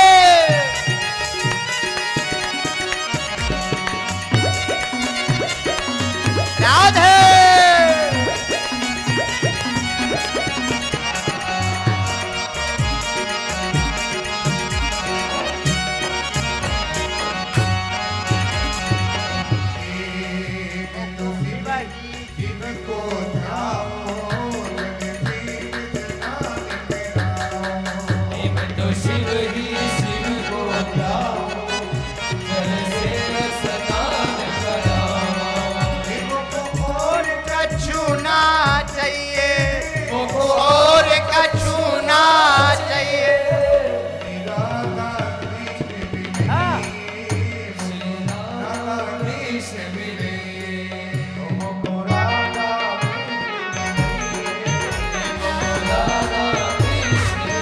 हर हर महादेव।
बोलिए शंकर भगवान की। तो क्या कहते हैं नरसिंह जी, मोकू और कछु ना चाहिए के बैठिएगा। घर बार व्यापार इत्यादि का संकल्प लेकर के नहीं बैठना, दुनियादारी का संकल्प लेकर के नहीं बैठना। क्या संकल्प लेना है? केवल एक, कि हमें आपको जो प्रिय हो, जो आप हमारे साथ कीजिए। अनंत रूपेण भागवत का फल प्राप्त करने के लिए सारे भक्त जन बैठे हैं और नारद जी प्रश्न करते हैं। आवाज पहली जैसे करो। प्रश्न करते हैं, इस कथा से किसका कल्याण हुआ? तो तुंगभद्रा नदी के तट पर विराजमान आत्मदेव नाम के ब्राह्मण की गाथा का वर्णन होता है। आत्मदेव नाम का ब्राह्मण जिसकी पत्नी है, जिसका नाम है धुंधली। जंगल में जाते महात्मा की कृपा से प्रसाद मिलता है, सब प्रकार का आनंद, लेकिन संतान नहीं है। जगत में जीव को किसको किस बात का दुख, किसको किस बात का दुख, किसको किस बात का दुख। रोते हैं मंदिर में बैठ करके कि भगवान बेटा नहीं दिया। क्यों? बोले बेटा होता तो हमारे बुढ़ापे में पाम दबाता, बेटा होता तो बुढ़ापे में हमारा माथा दबाता, बेटा होता तो हमारी बड़ी सेवा करता। अब बेटा बेटा करते करते जब संत से प्रसाद मांगा तो कहा जाओ भगवान कृपा करेंगे। प्रसाद लाए, पत्नी ने संशय किया और गाय को खिला दिया। उसकी बहन सहेली गर्भवती थी, उसको रख लिया कि तेरे जो बच्चा हो जो हमें दे देना, खुद गर्भवती होने का नाटक करती है। परिणाम क्या निकला? बेटा जन्म लिया सहेली के बेटा ने। धुंधली ने कहा मेरा बेटा, नाम रखा धुंधकारी। गाय के गर्भ से उत्पन्न बालक का नाम रखा गौकर्ण। गौकर्ण पंडितो ज्ञानी धुंधकारी महाखल। और आत्मदेव जी फिर हो गए परेशान। यह है संसार जो पहले अच्छे की कामना करता है, लेकिन अच्छाई कभी भी सुख नहीं दे सकती। भूल जाओ कि बेटा आपकी सेवा करेगा, मांगा था कि बेटा माथा दबाएगा, मिला तो सही बेटा लेकिन माथा नहीं दबावे महाराज, गला दबावे जैसा बेटा मिला। अब फिर भगवान को दोष देवे आदमी। अब क्या करे भगवान, ऐसा बेटा दिया, जीने नहीं देता, सांस लेने नहीं देता, मरने भी नहीं देता, अब कहां जावे। ये संसार है, दुख ही दुख है महाराज। इसलिए जगत से सुख की आशा मत करना। संसार से केवल सुख एक ही है, आनंद केवल परमात्मा का भजन है महाराज। और परमानंद की हरी थी, परमानंद की हवी थी। गौकर्ण जी तो जंगल में जाकर के भगवान का भजन करने लगे। धुंधकारी पिता को परेशान करने लगा और पिता को लात मारने लगा, तो लात खा करके पिता चल पड़े जंगल में। गौकर्ण जी मिले, बेटा तेरे भाई को समझा, हमें लात मारता है, हमें पीटता है, हमारी सेवा नहीं करता, गालियां देता है। गौकर्ण जी कहते हैं पिताजी सबसे पहले तो एक आरती की थाली तैयार करो, एक दीपक तैयार करो, कंकु चावल अक्षत इत्यादि सभी सामग्री सजा के ले जाओ, और जिस पांव से आपके बेटे धुंधकारी ने लात मारी उसी पांव की पूजा करो, चरणोदक लेकर के चरणोदक का पान करो। क्यों?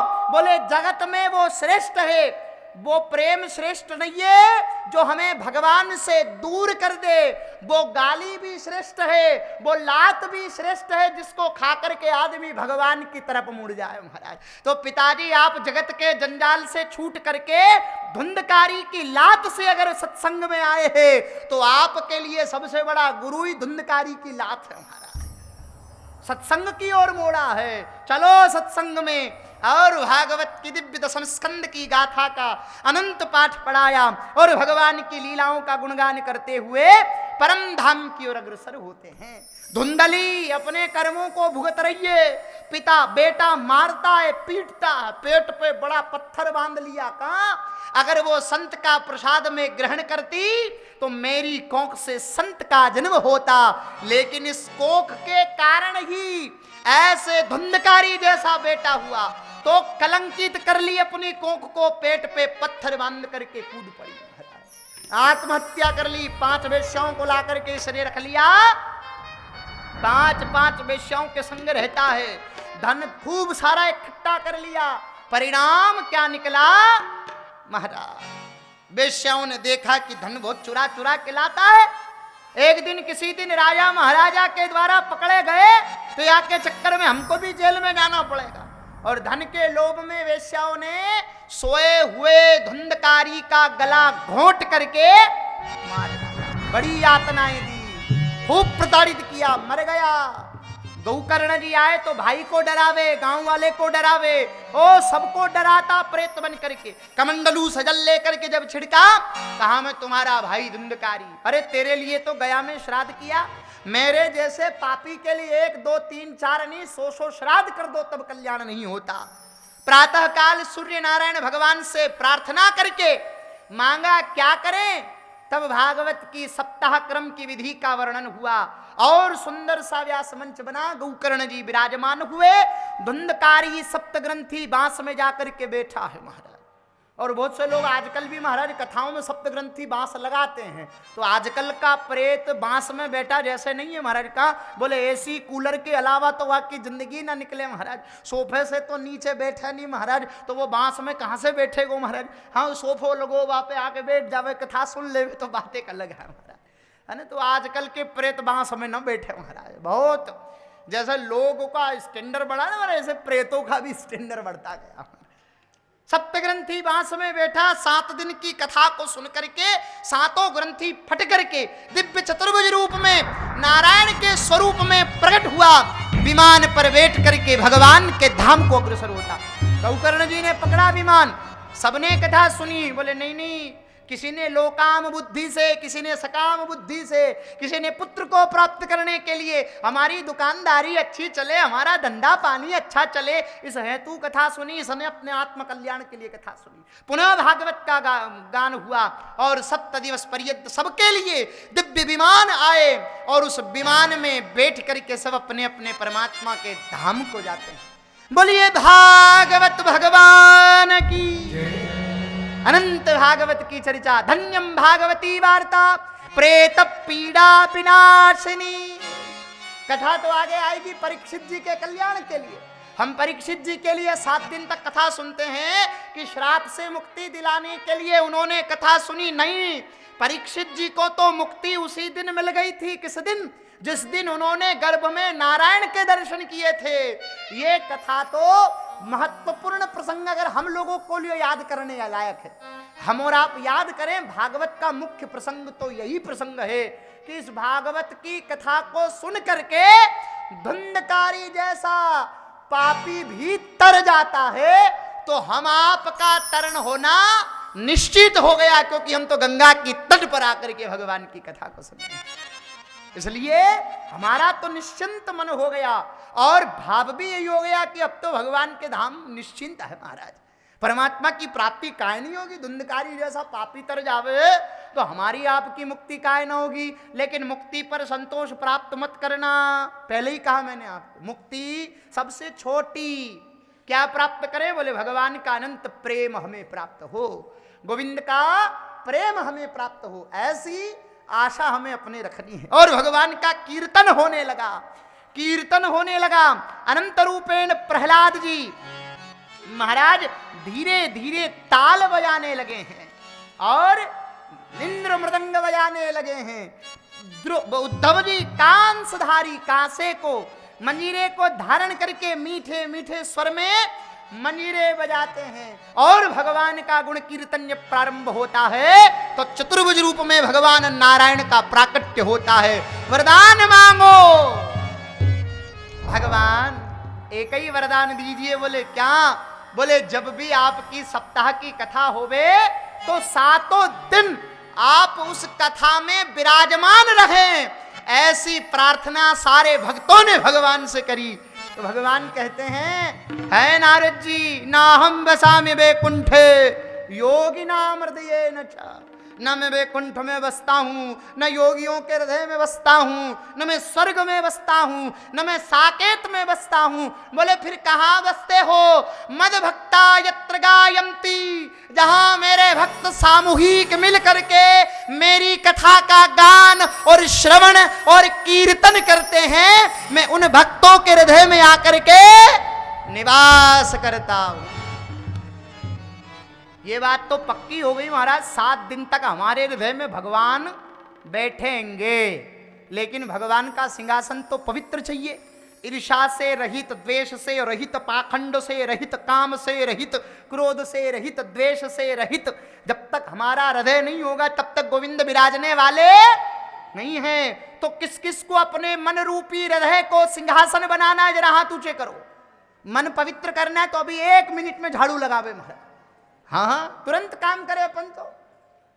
फिर नीचे हो गया, कैंसल हो गया मामला। हाँ, धीरे धीरे उठाओ, एक एक एक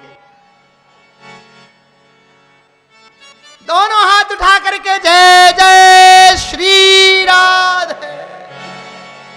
एक बार और जय जय श्री राधे।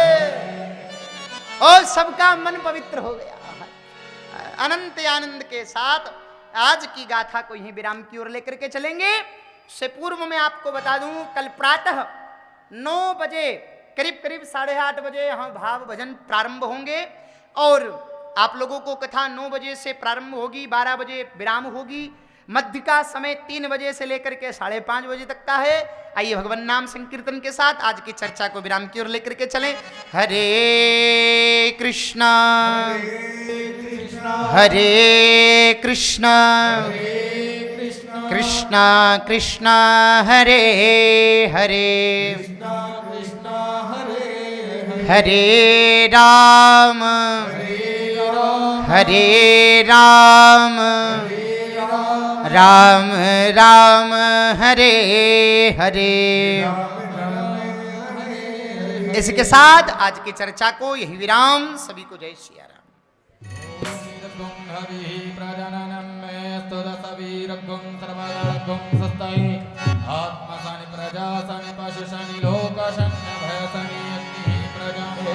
गिरिधर तोरी आरती गाऊं,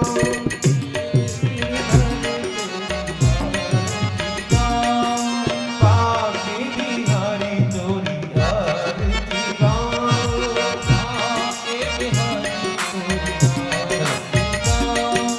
आरती गाऊं प्यारे आपको मनाऊं, आरती गाओ प्यारे आपको मनाओ, आपको मनाऊं प्यारे आपको रिझाऊं, मैं आपको मनाओ प्यारे आपको रिझाओ, हे श्याम सुंदर तोरी आरती गाओ, मोर मुकुट प्यारे शीश पे सोए, मोर मुकुट प्यारे शीश पे सोहे, प्यारी बंसी मेरो मन मोहे, प्यारी बंसी मेरो मन मोहे, एक छवि में बच बच जाऊं, आरती गाओ,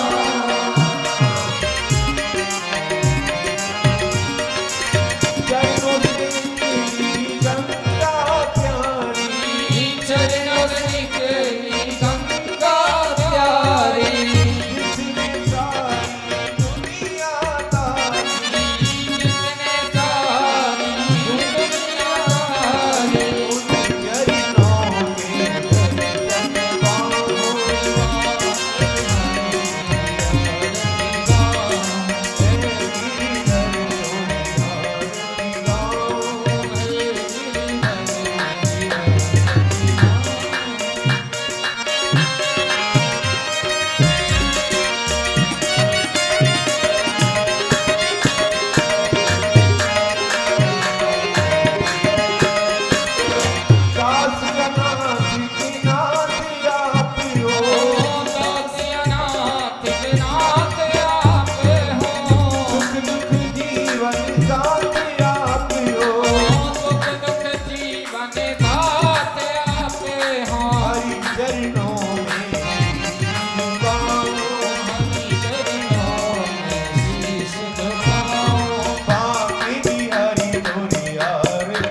कुरु सन्नः कुरु प्रजाभ्यो वयन्नः पशुभ्यः मन्त्रपुष्पाञ्जलिः हरिः ओम् यज्ञेन यज्ञमयजन्ते देवास्तानि धर्माणि प्रथमान्यासन्न तेहनाकं महिमानः ससन्तत्र पूर्वे साध्याः सन्ति देवाः हरिः ओम् एकदन्ताय विद्महे वक्रतुण्डाय धीमहि तन्नो दन्ते प्रचोदयात् हरिः ओम् नारायणाय विद्महे वासुदेवाय धीमहि तन्नो विष्णु प्रचोदयात् हरिः ओम् महालक्ष्मी च विद्महे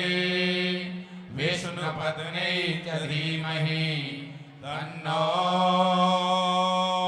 लक्ष्मी प्रचोदयात् सेवन्ति कामकुलचापकपाटलाब्जे पुण्यागजादिकरवीररसाय पुष्पै